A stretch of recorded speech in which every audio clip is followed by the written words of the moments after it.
Hi, welcome to Sunday Sensei Says. My name's Jem from Melbourne Fit Club, and the topic of the day is how we should aim for progress rather than perfection. I'll give you an extreme example first.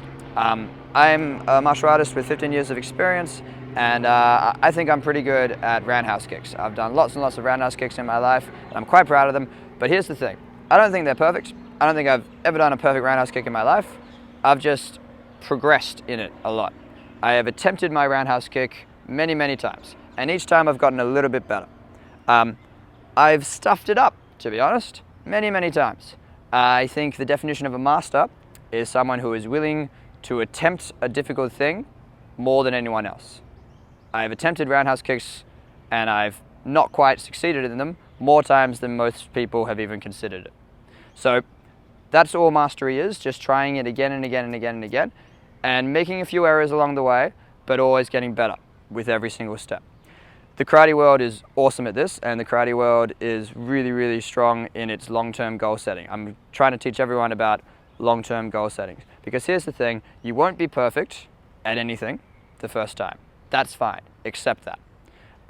Set yourself a strong long-term goal. Say, for example, in the martial arts, we say, let's set the goal of achieving black belt.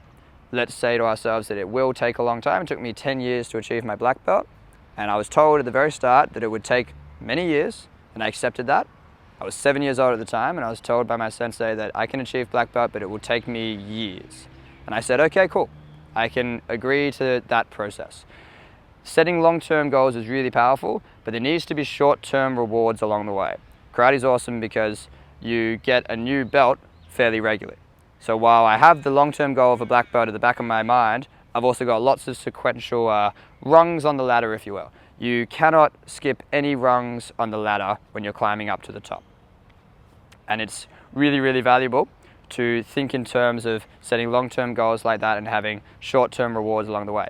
Guess what? We are coming up, in fact, we are past New Year's. So there is going to be a lot of people out there setting New Year's resolutions right now. Your New Year's resolutions absolutely have to be long-term goals. They can't be these short-term little quick fixes, okay? We need to break out of this mentality of like, hey, I want to lose some weight, I'll try to do it in 2 months. That's craziness. If you are a 100-kilo, 30-year-old male, it's taken you 3 decades to get to your current weight. There are no quick fixes with health and with exercise and fitness. You must break out of this idea of, oh, I'll just train really hard for 2 months and then I'll be fine. It's not how it works at all. For your New Year's resolution, you should set the goal of losing, say, 20 kilos, getting down to a target weight of 80. Awesome, we can do that. But it's not going to take you 2 months, buddy. You've taken 30 years of eating to get to 100 kilos. You can't break that in a few months of training. You can't out-train a bad diet. Even with incredible nutrition, and if you plug into the best nutrition in the world, it's going to take a little bit of time. Except that you need to put months into this. Except that you need to think in terms of like years rather than months. Use a martial artist approach and say, right, I want to achieve black belt, it's going to take many years, because that's how it is. Guess what? It's the same with everything. You could apply the exact same concept to, say, getting a job.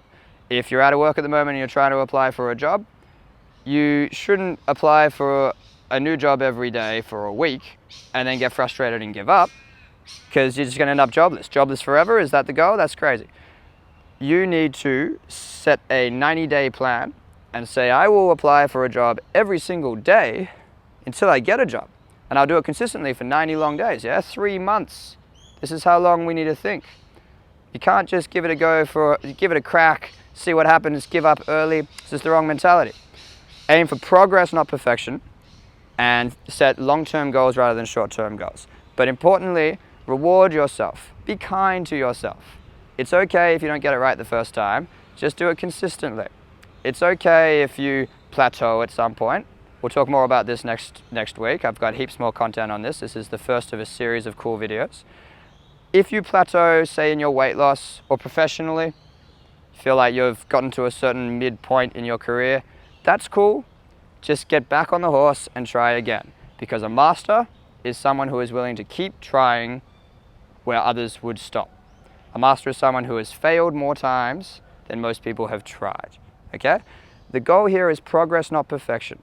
And I think if we all aim towards improving every day, getting better every day, do the thing.